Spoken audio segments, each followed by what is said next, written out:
अस्सलाम वालेकुम class, I hope you all are doing well. हमने यूनिट नंबर 20 वाटर स्टार्ट किया था, जिसका topic water, purity of water, difference between distilled water and tap water, substance present in water obtained from natural sources कर लिया हुआ है। Next हमारा topic है ट्रीटमेंट ऑफ डोमेस्टिक वाटर। अब जो हमारा टैप वाटर आ रहा है, इसको ट्रीट कैसे करना है, ठीक है। अब इसमें है हमारे पास के 3 type of impurities are mostly present in water obtained from natural sources. कौन कौन सी? जो या तो डिज़ोल्व होंगी, जो हमें नज़र ही नहीं आती, फिर यहाँ सस्पेंडेड, जो हमें नज़र आती हैं, जैसे रेत वगैरह होगी, सैंड वगैरह होगी, फिर माइक्रो ऑर्गेनिजम्स वगैरह, ठीक है। In order to remove these impurities different methods are applied which include sedimentation, filtration, distillation जो आप पढ़ चुके हैं, फिल्ट्रेशन आप कर चुके हैं with liquid chlorine ETC। Okay, sedimentation में क्या होता है? Insoluble impurities present in natural water include soil, pieces of plant and organic matter and sand। मैंने आपको पहले बोल दिया था कि सस्पेंडेड फॉर्म वाली इसमें आएंगी, ठीक है। These impurities are bigger in size and are removed by the process called sedimentation, ठीक है। sediments क्या होते हैं? जो नीचे layers बन जाती हैं।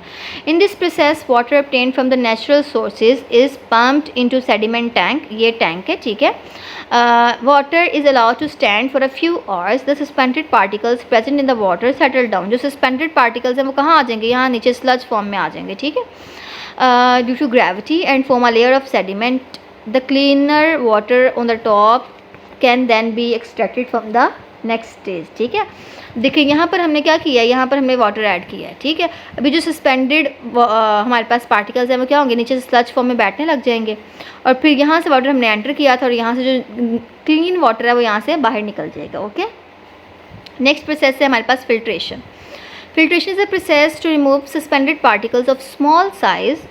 फॉर एग्जाम्पल वाटर में रेत डालो, फिल्टर पेपर लगाओ फनल के ऊपर और उसको सेपरेट कर लो, वो हो जाएगी सेपरेट, ठीक है। Are generally not removed in a sedimentation process. For this purpose water is allowed to trickle through the layer of sand and gravel filters which trap this solid particles. अब इसके लिए जो हम फिल्टर यूज़ करते हैं वो filter paper नहीं बल्कि क्या होते हैं? ग्रेवल्स, पत्थर और सैंड, ठीक है। Chlorination, next step is chlorination. Water must be sterilised before human can use it. For this purpose, क्योंकि माइक्रो ऑर्गेनिजम्स होते हैं ना, for this purpose all the harmful bacteria and other microbes must be killed. Mostly a small amount of liquid chlorine is added which has the power to kill the pathogens. Water from different sources require different treatment, we all know, ठीक है। अगर इसमें dissolve impurities ज़्यादा हैं तो sedimentation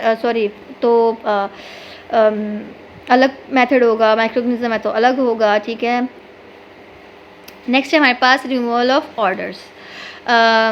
water is pass through the powdered activated carbon. मतलब activated carbon जो है, जो चारकोल है बेसिकली, वो क्या करती है? उसकी स्मेल को ठीक करती है, ठीक है। In the form of charcoal to remove taste and orders.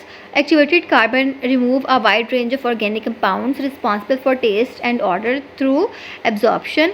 Order can also be removed by exposing water to the air is also called aeration। आप हवा में रख दें, खुली हवा में, तो जो स्मेल है वो वो ऑब्वियसली कुछ टाइम बाद ख़त्म हो जाएगी, ठीक है, क्योंकि डिफ्यूजन होगी, ठीक है, और डिफ्यूजन के थ्रू ख़त्म हो जाएगी। ओके, ये क्लास हमारा आज का टॉपिक था। इंशाल्लाह नेक्स्ट हम नेक्स्ट में करेंगे। अल्लाह हाफिज़।